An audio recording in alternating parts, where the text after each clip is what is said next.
विद्यार्थियों, अब हम कामायनी के चिंता सर्ग के पढ़ने के लगभग अंतिम पड़ाव पर हैं और अब ये अंत की जो पंक्तियां हैं वे बहुत अधिक महत्वपूर्ण हैं। आप परीक्षा की दृष्टि से इन सभी अंतिम पंक्तियों को और प्रथम पंक्तियों को विशेष रूप से तैयार करें। आज अमरता का जीवित हूँ मैं, वह भीषण जर्जर दंभ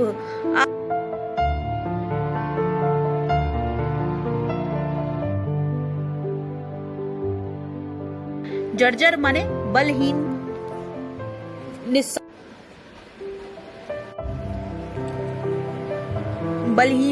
निस्सार, थोथा।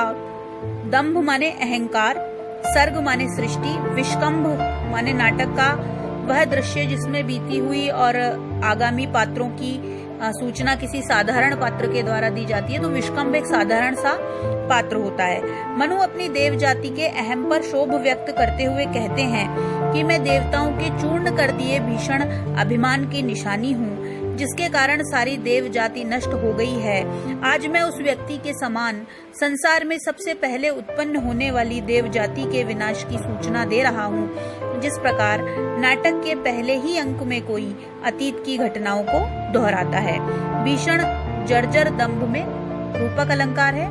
सर्ग में श्लेष अलंकार है। सर्ग कामायनी के सर्ग का प्रथम अंक है इसलिए भी आया है, और सर्ग का मतलब है कि मैं उस आने वाले नाटक का भी सर्ग, जो जीवन में खेला जाने वाला नाटक है ना।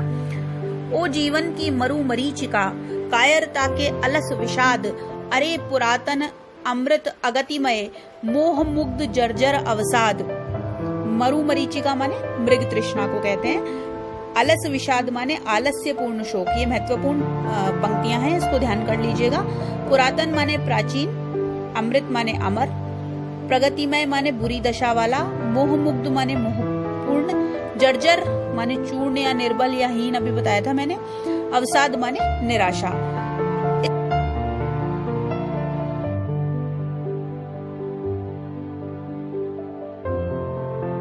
सत्यता से प्रकट करते हुए मनु अपने जीवन को मिथ्या और मृत्यु की सत्यता प्रकट करते हुए कहते हैं कि हे अमरता की प्राचीन भावना, तेरे कारण ही देवों का जीवन मृग तृष्णा के समान हो गया था, जिससे वे त्रसित होकर या प्यासे होकर उसमें उसी प्रकार का अधिकाधिक प्रवृत्त होते थे, जैसे कोई प्यासा हिरण मरुस्थल में रेत को पानी समझकर पागल होता हुआ दिखता दौड़ता ही चला जाता है। जैसे कोई हिरण हो और वो मरु मरीचिका को पानी समझकर दौड़ता ही चला जाता है।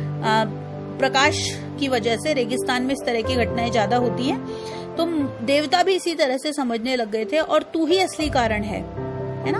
अमरता की भावना, तू ही असली कारण है जिसने उनमें आलस्य और उत्साहहीनता को भर दिया और उनकी कायरता को प्रकट कर दिया।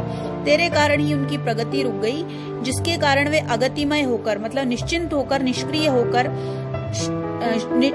अगतिमय का शिकार होकर या निश्चिंत होकर दुर्बल और शिथिल हो गए। यह नित्य अवनति की ओर बढ़ रहे थे।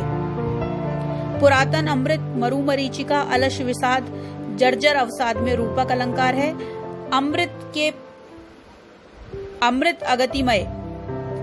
अगतिमय, इसमें विरोधाभास अलंकार है। पूरे संपूर्ण चारों पंक्तियों में, पूरे पद में परिकर अलंकार है। मोहनाश विध्वंस अंधेरा, शून्य बना जो प्रकट अभाव, वही सत्य है अरि अमरते, तुझे यहाँ कहाँ अब ठाऊं।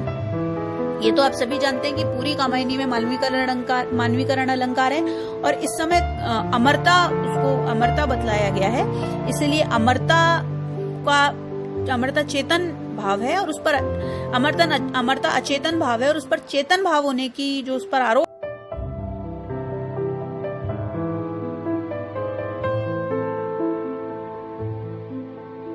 माने चुप हो जाना, विध्वंस माने विनाश, अभाव माने कमी, अमरते माने अमरता की भावना, और ठाव माने स्थान।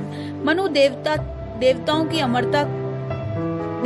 अमरता की भावना को तुच्छ मानते हुए कहते हैं कि हे अमरता की भावना, तेरे कारण ही देव जाति ने वैभव को स्थायी समझा और उसी में उन्मत्त हो उठे और स्वयं को हमेशा आलोकपूर्ण, अभावहीन और सर्वसंपन्न समझने लगे।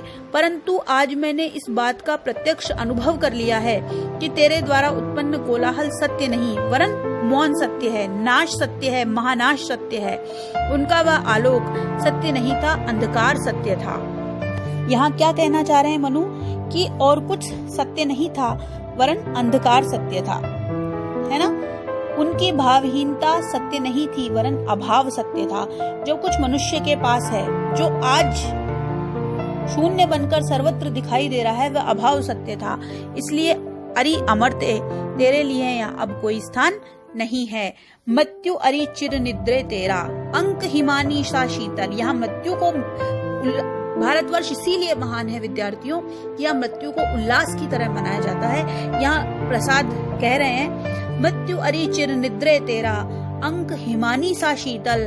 तू अनंत में लहर बनाती, काल जलधि की सी हलचल। चिर निद्रा माने सर्वत्र सुलाने वाली, अंक माने गोद, हिमानी माने बर्फ का ढेर, अनंत माने बहुत सारा, लहर बनाती मतलब क्रमशः विनाश का कार्य करती है, काल जलधि माने मृत्यु रूपी समुद्र, रूपक अलंकार है। जीवन से निराश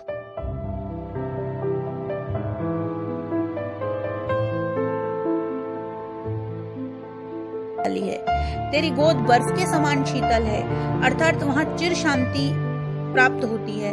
तू अनंत काल में विनाश करती हुई सागर की लहरों की भांति हलचल पैदा करती है, इसलिए तू ही सर्वश्रेष्ठ है। चिर निद्रा में रूपक अलंकार है, हिमानी सा शीतल में पूर्णोपमा अलंकार है, और अनंत में श्लेष और काल जलधि में रूपक अलंकार है। महानृत्य का विषम सम अरि, अखिल स्पंदनों की तू माप, तेरी ही विभूति बनती है सृष्टि सदा होकर अभिशाप। मनु मृत्यु को अच्छा बताते हुए, मृत्यु को संबोधित करते हुए कहते हैं कि हे मृत्यु, तू संसार में होने वाले विनाशकारी तांडव नृत्य की वह भयंकर पश्चाप है ना। महान नृत्य माने विनाशकारी तांडव नृत्य, विषम माने कठोर, कि तू संसार में होने वाले विनाशकारी तांडव नृत्य की वह भयंकर पदचाप है, जहाँ पहुँचते ही जीवन की संपूर्ण लय समाप्त हो जाती है और जीवन के में एक नए ताल का आरंभ होता है। हे मृत्यु, तू समस्त जगत की समस्त चेतनाओं का अंत करने वाली है, क्योंकि तू जगत की समस्त गतिविधियों की सीमा है। माप माने सीमा। तेरे ही द्वारा नष्ट भ्रष्ट पदार्थों की धूलि पुनः नव निर्माण का कारण बनती है। तू अभिशाप हेतु ही विकसित होती है, क्योंकि तू उन्हें नष्ट भ्रष्ट कर देगी और फिर नई सृष्टि का सृजन होगा।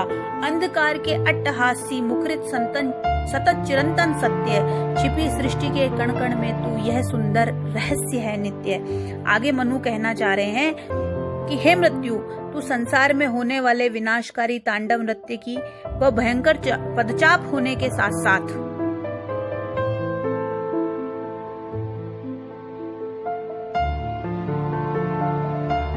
निरंतर गूंज रहा है। चिरंतन माने चिरस्थायी है, तथा मिथ्या आभास से रहित होने के कारण वह चिरंतन सत्य जैसा है। छिपी सृष्टि के कण कण में तू, सृष्टि के कण कण में तेरा कण कण व्याप्त है, अथवा तू वहाँ छिपकर बैठी हुई है। बस तेरे जीवन का, तेरे स्वरूप का यही चिरस्थायी रहस्य है कि तू सृष्टि के कण कण में व्याप्त है।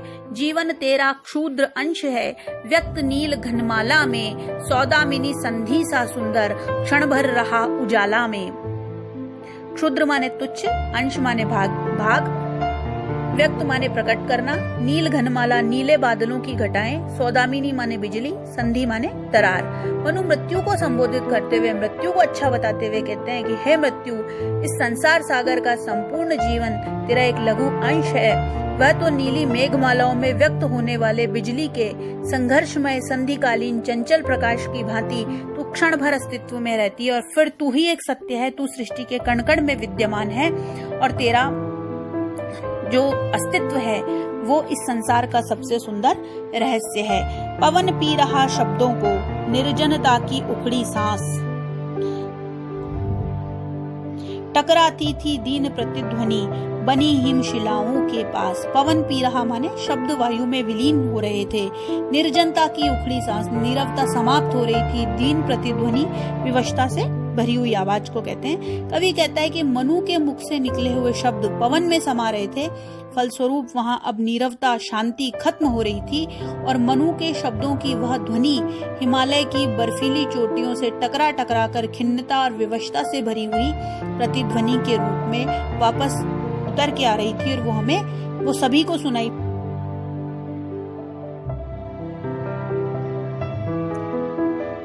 धू धू करता नाच रहा था अनस्तित्व का तांडव नृत्य, आकर्षण विहीन विद्युत कण बने भारवाही थे भृत्य। भृत्य माने नौकर, धू धू करता मतलब विनाशकारी ध्वनि करता हुआ, अनस्तित्व माने सब कुछ मिट जाना, है ना। कवि कहता है कि अभी तक विध्वंस का वह विनाशकारी कार्य समाप्त नहीं हुआ था। दूदू की भयंकर ध्वनियों से युक्त विनाश का वह तांडव नृत्य हो रहा था और बिजली के आकर्षण विहीन क्षण भारवाही नौकर के समान स्वयं अपना बोझा ढोते फिर रहे थे, अर्थात बिजली के कण यत्र तत्र सर्वत्र फैल रहे थे। मृत्यु सदृश शीतल निराश ही आलिंगन पाती थी दृष्टि, परम व्योम के भौतिक कण सी घने कुहासों की थी वृष्टि। इसको आप याद कर लेना।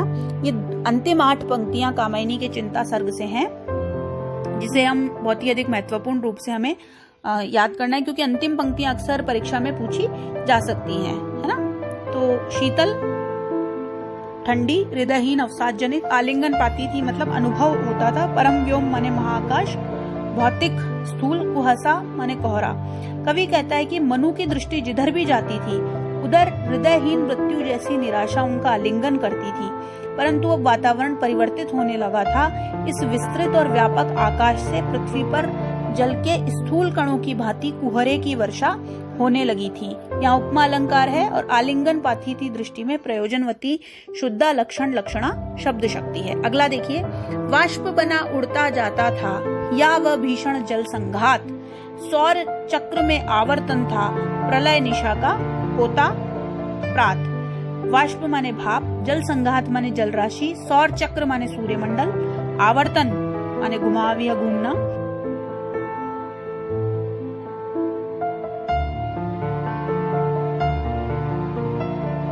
पर से गिरती उन कुहरों की तहों को देखकर यह संदेह होता है कि यह बहुत भयोत्पादक परिमाण जल कहीं भाप बनकर ऊपर तो नहीं उड़ने लगा था, जल भी धीरे धीरे उतरने लगा था, कम होने लगा था।